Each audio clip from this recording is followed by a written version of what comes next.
Okay, so if we look under the apron here, we'll see that the ball kick-out mechanism is missing. So I've just basically got one from America. It's from a different game. It's not in bad condition, this one. Looks pretty nice. I think the holes line up, so there's two there and two there. They've been filled in, these holes, so I'll have to put some screws in. Okay, that doesn't look too bad. That looks like that'll... yeah, that looks like that fits perfectly. So we need to get the metal rails on. Yeah, all these holes have been filled, so we need to get some new screws in. Get that wired up. The wires have been chopped off, so I need to thread up some new wires and join them on. Heat shrink it all up. Yeah, that's another step closer to getting this working. Right, I've got all the metal guides that go here. They're all a bit crappy looking, so I'm going to give it all a clean up, get some metal polish on there, make them look half decent. It's more about not being able to drag dirt around when the ball rolls along this surface, so it doesn't need to be perfect, you won't see it, but it needs to be very clean. Right, I've polished up the area now underneath the apron. I've polished up the ball facing sides of these guides, so they're looking pretty decent now. And I'm going to fit all that hardware on. And there we go, we've assembled the ball trough, the mechanisms and the strike plate here. That's all done. Here's another purchase I made from America. It's a pop bumper. I'm not sure what that game is, but basically I needed, let's get that, I needed this part which was entirely missing, the switch stack and the bracket. So that's missing from here, so that will fit in there, and then these wires here, they'll be trimmed and soldered on. That will be that pop bumper done. That's actually most of the wiring done now. We've obviously got the wires, here we go, the wires for the ball kick out mechanism here, so we need to extend those and thread them through. And that's probably 90% of the wiring done, at least. Right, so we've replaced the missing wiring here. We've wired up the out-hole kicker. We've replaced the missing pop bumper switch and we've wired that up. Just need to tidy up a bit more. We've got this switch here still to replace. Got this mess of a flipper coil and this, well, the entire flipper mech's on sorting out really, but yeah, got that. Still got to do some work on this switches here. Yeah, these kicker switches here. They're still wired up dodgily. We're not far off done now. At least not far off making it so it can be powered up. One thing I'm just working on at the minute is this is the power loom from the playfield to the back box, and someone had cut the wires to different lengths, so I'm just lengthening those wires. I'm going to put some heat shrink on those just to get them all to the same length, and then we're going to put a new connector on, new crimp pins, and wire that up. Okay, so I'm re-crimping the harness on the playfield side now. I think it's pretty obvious which ones I've done. Shiny ones, corroded pins. This is going to be a nightmare. I've got quite a few connectors to do here. So I am sick of crimping, but I need to get it done. So for unknown reasons it looks like somebody has cut the start wire. So we're going to have to rejoin that together. Well, we need to extend that wire, it's too short now. So no idea what they were doing. And there's this other wire here, which you need to see why that's not connected. Right, so we've fixed this wire here, and we've also fixed the other side of the wire here, which is missing from here. I'm just going to stick some bulbs in here to make sure the GI is working on the coin door. Unfortunately, I'm currently unable to power up this game, as this sling here, if I power it on, that's firing straight away. So we've probably got a short somewhere, most likely transistor on the power driver board. As I want to test the rest of this game, I've just temporarily disconnected the coil on that sling and give it a fire up.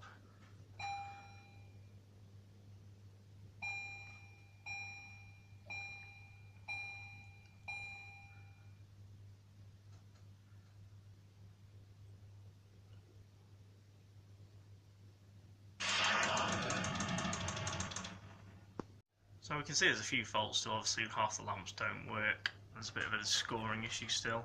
But let's see if we can start again. So ball's in, and we'll press the start button now we've repaired it.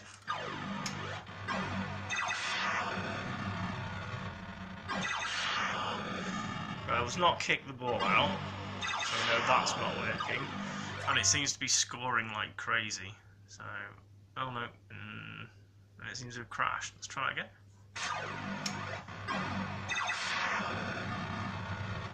Yeah, it's not quite right, is it?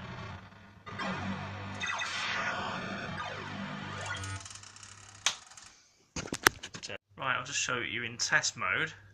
Now if you look at the scoring, it's actually working fine, apart from that first digit on the upper left display. But in game, it's got missing digits, so it's a software issue. Well, the CPU board might not be running 100%. So we've got sounds working fine, it seems. The controlled lamps on the back board are working fine, but there's very few controlled lamps on the playfield currently working. It's firing the knocker and a relay, the GI relay. It's not doing very much else. I'm not sure if it's supposed to fire the solenoids and test those. I'll have to check the manual. Well, I could smell a bit of burning transistor. If you look over here, Q14 has broken its case, so there's probably a short on the lamp socket for that one. I'll check it out, find out what Q14 relates to.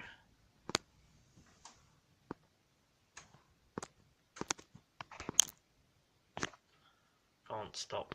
Now, according to the schematic, Q14 on J1 relates to spin lamp. So, as a spinner switch hole is there, I'm guessing this is the spin lamp. I don't know, I'm not familiar with this game.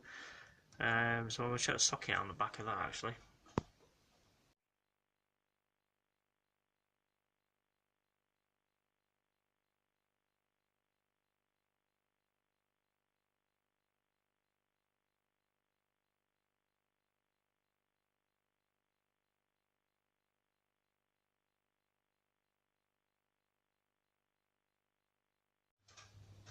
Right, so we're making a little bit of progress with the lamp board.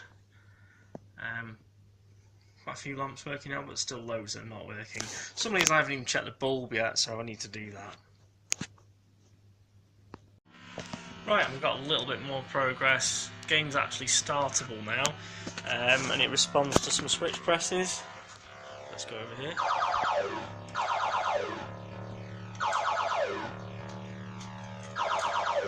They're not all working yet, and no solenoids working at this minute in time.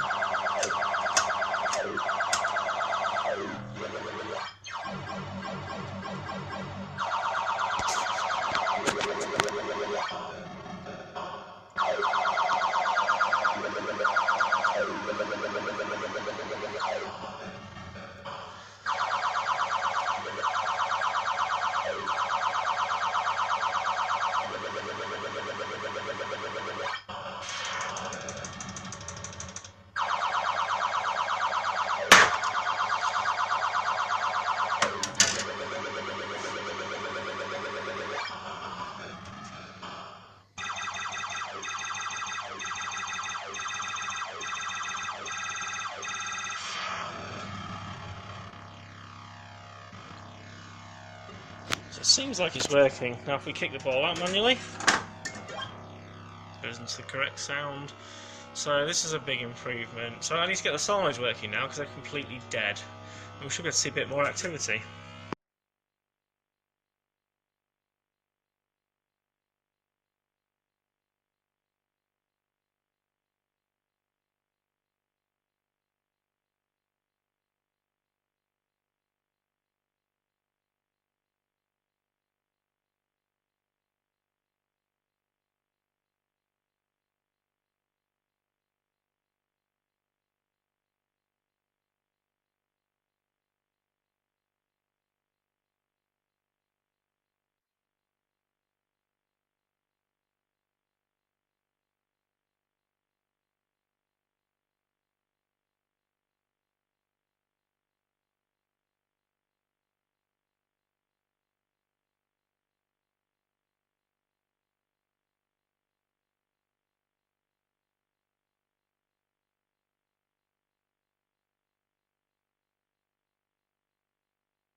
So I've gone through and retested the transistors on this driver board, and I've got 1, 2, 3 that are completely shorted, so we'll get those ripped out and replaced.